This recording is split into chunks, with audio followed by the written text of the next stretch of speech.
হরে কৃষ্ণ, রাধে রাধে। আমি গীতার কথায় আপনাদের সুস্বাগতম।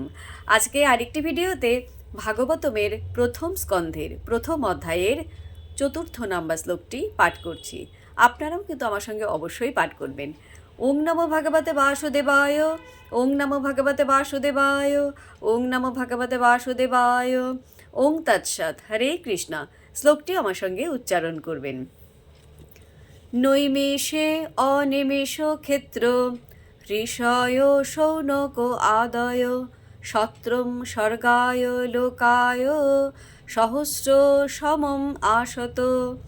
অনুবাদ: এক সময় শৌনক আদি ঋষিরা পরমেশ্বর ভগবান এবং তার ভক্তদের প্রীতি সাধনের জন্য বিষ্ণু তীর্থ নৈমিষারণ্যে সহস্র বর্ষব্যাপী এক যজ্ঞ অনুষ্ঠান করেছিলেন।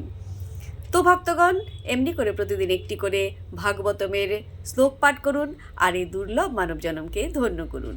আর আমাকে কমেন্ট করেছেন বন্দনা বসাক। রাধে রাধে। আপনাকেও রাধে রাধে। হরি বল।